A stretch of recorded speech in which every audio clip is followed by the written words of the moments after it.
Shalom. Kahalo Yahweh Ba'Hashem Yahushua Ba'Hashem HaKodash. Double honors to the elder apostles of GMS, including the elders that came before them and taught us His truth. Shalom and salutations to all that came out pushing the word of truth and in sincerity. From the brother Yahshua, I'm back with another quick lesson video. And it's obvious that the Spirit is on the brethren to push the chariots, all right? And the Spirit is on me. So I watched a video earlier with the brother from Las Vegas. I believe the brother's name is Karataza. He did a video. There was a chariot that was sending down lightning. Okay, and these chariots are responsible for a lot of the weather situations, like hurricanes and storms and things of that matter. All right. So we're just gonna touch on that. All right, we're gonna start with, this is Nahum 1 and 3. All right. The Lord is slow to anger and great in power, and will not at all acquit the wicked. The Lord hath his way in the whirlwind and in the storm, and the clouds are the dust of his feet. Talk about the enormous power that he has. And then this word cloud, right, goes back to, all right, it goes back to the chariots. All right, let's get that real quick. All right.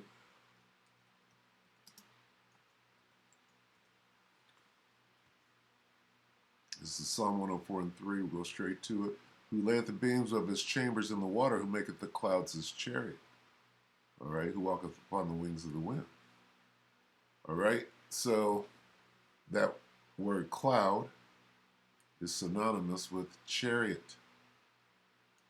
The word mountain is equated with chariot. She'll be coming around the mountain.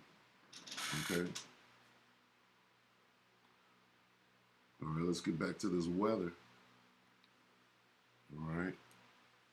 And then we'll watch a couple of videos. This is Isaiah 29. And we're going to keep this real short. Isaiah 29. Start at 6. Thou shalt be visited of the Lord of hosts with thunder and with earthquake and great noise, with storm and tempest. What is a tempest? All right. A twister. And the flame of devouring fire. All right.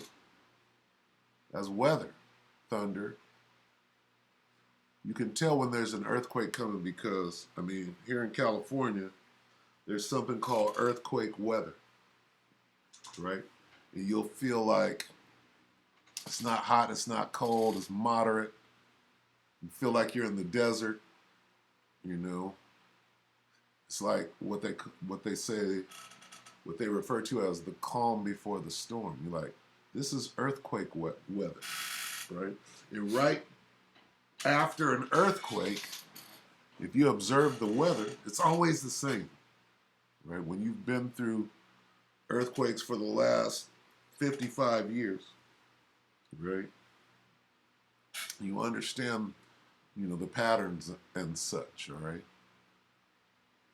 All right, so get one more.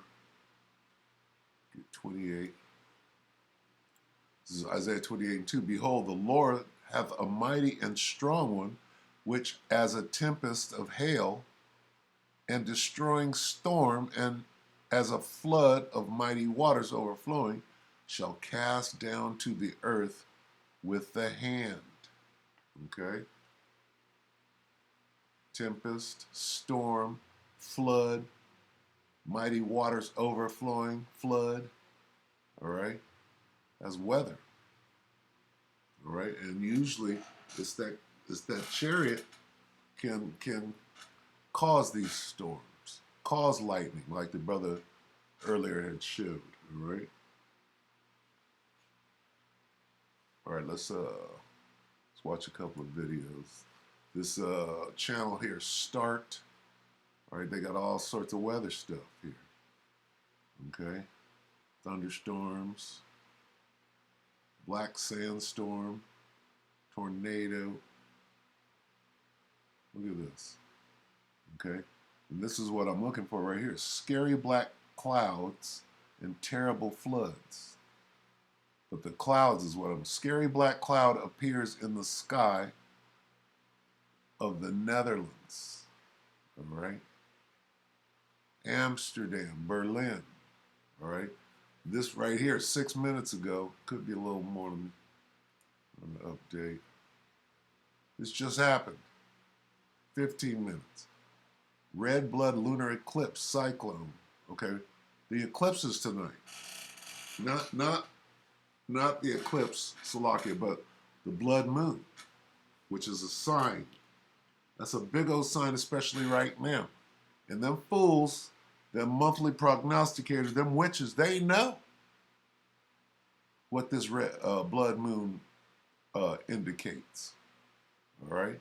So we're not going to get into that. That's happening tonight. And last night it was all lit up going into it. And now's the time to put your crystals out to charge them. But let's look at, I want to go to these two. Strange dark clouds. Let's go to this one first. Huge dark clouds and a majestic storm hits Berlin. Because look at that. I mean, that's just the thumbnail, but this is obviously one of those chariot clouds. All right. And some of those chariots are like cylinders. Like the one that was in Egypt, the part of the Red Sea and all of that. It was a long cylinder. All right. Let's watch this. Hey guys, Amanda Rose here from Phoenix, Arizona. Slovakia. All right, so this is Start. May 25th yesterday. Huge dark clouds and majestic storm hits Berlin, Germany. Let's see.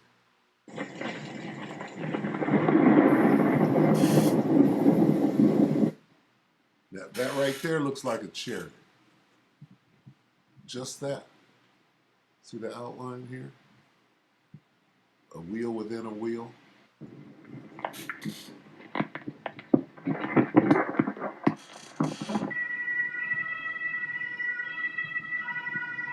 It's chariot season.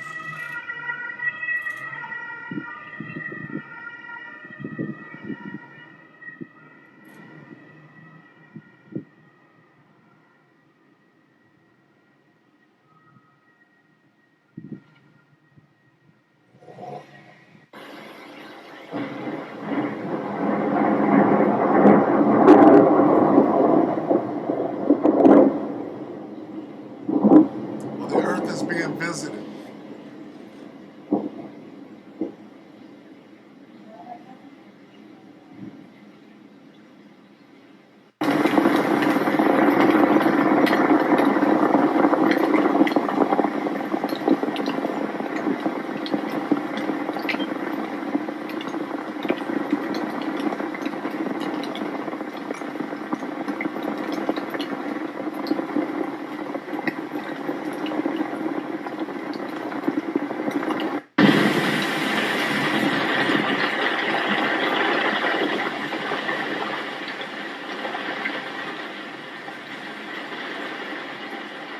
Speed it up a little. Okay. All right. So the point is those big dark clouds. All right. And real quick, let me get Isaiah again real quick. This is 29. Let me go to 29 because it just explained that. 29 and 6. Thou shalt be visited of the Lord of hosts with thunder and with earthquake and great noise with storm and tempest and the flaming and the flame of devouring fire. Well, the earth is being visited right now of the Lord of hosts. All right? Go back one more.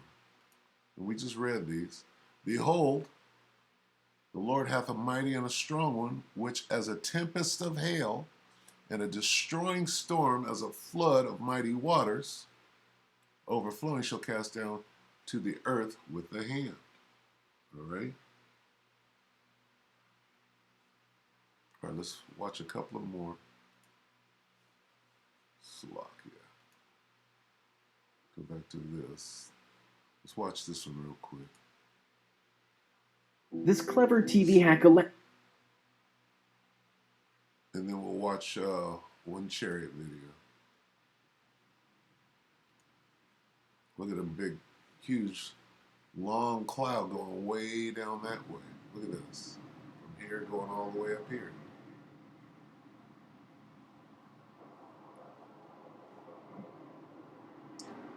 Every dark cloud has a silver lining.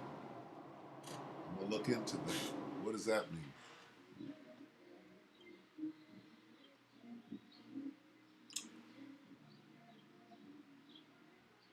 And these are in different places, different areas. One, Berlin, that's Germany. Amsterdam, that's the Netherlands.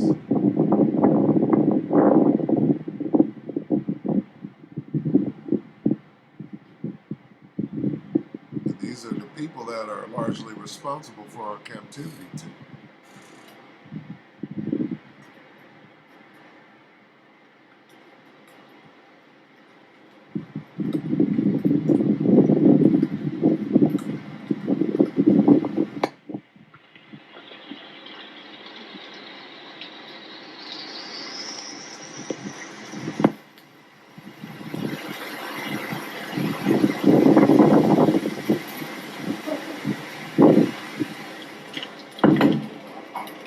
So you know Esau is scared.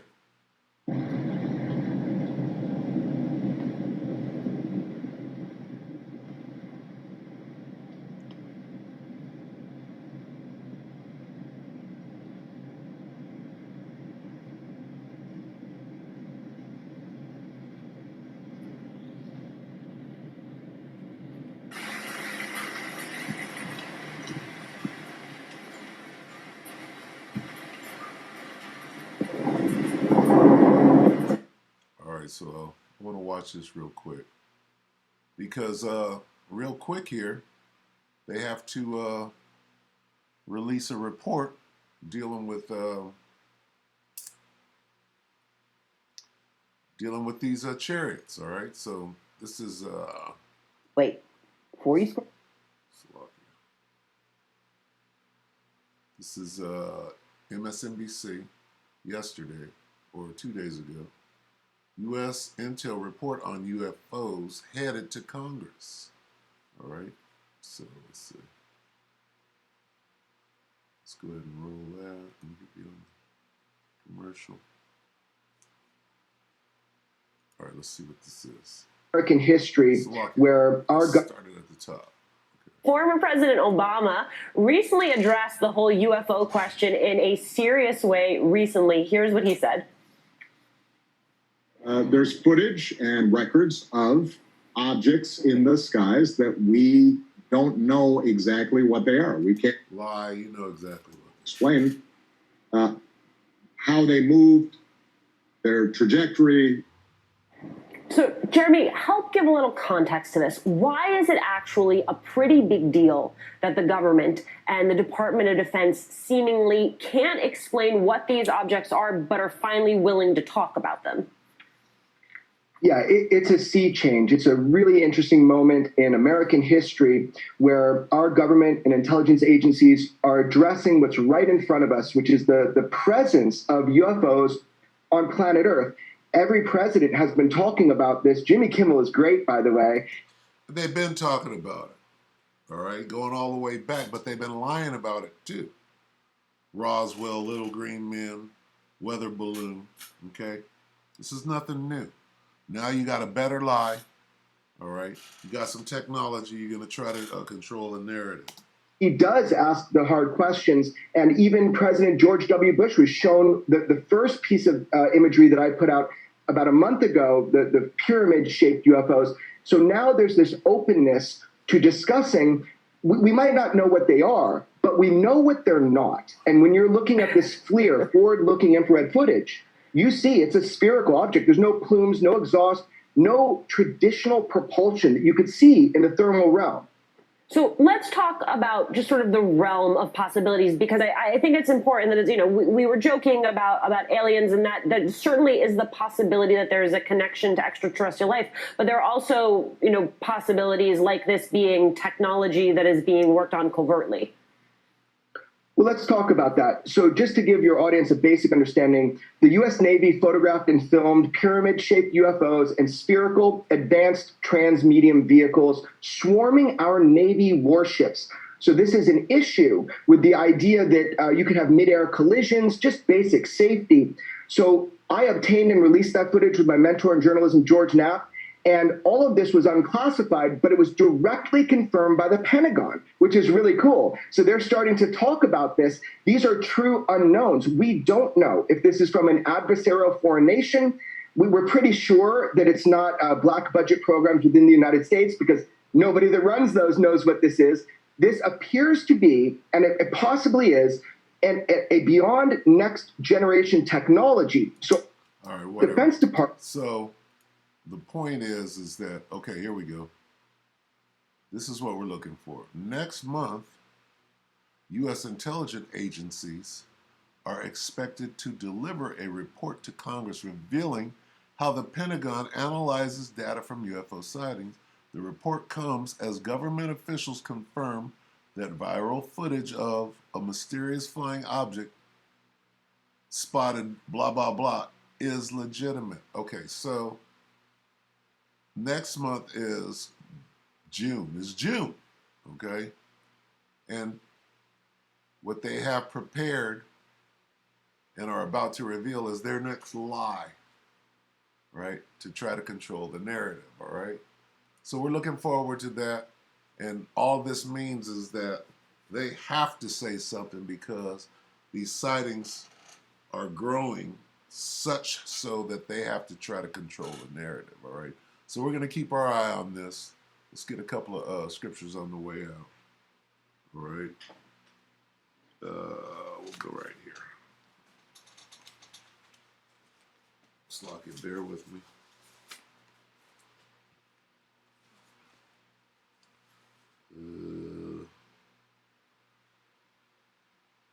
Let's go to Exodus. Well, let's go to Psalm first. What is it? Psalm 68.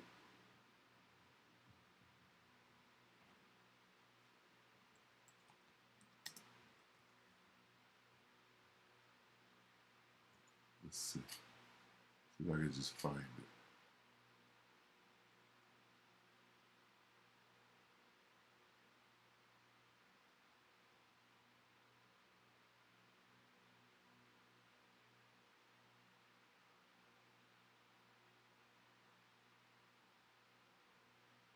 Right here, 68:17.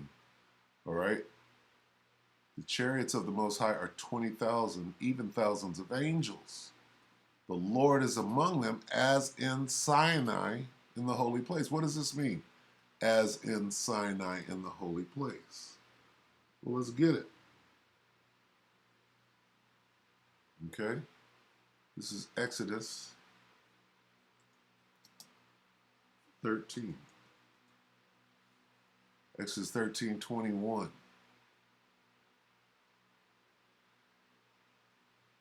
Let's start at 20.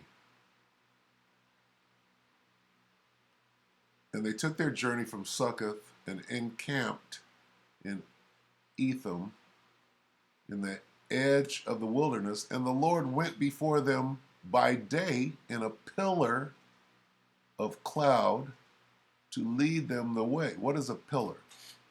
Okay. A pillar of cloud is that long cloud, right, in the shape of a pillar that we saw up there. Pillar of cloud by day, Salakia. The Lord went before them by day in a pillar of cloud to lead them the way, and by night in a pillar of fire. That's the same craft, to give them light and to go by day and night. And he took not the pillar of the cloud. He took not away the pillar of the cloud by day, nor the pillar of fire by night from the people. All right, now let's see what this pillar is doing. Exodus 14 and 19. All right, and the angel of the Most High, which went before the camp of Israel, removed and went behind them, and the pillar of cloud went from before their face and stood behind them. And it came between the camp of the Egyptians and the camp of Israel, and it was a cloud and darkness to them, but it gave light by night to these, so that one came not near the other all night. It was protecting them. Okay? The Egyptians were being cut off as on one side of it. Let's get that.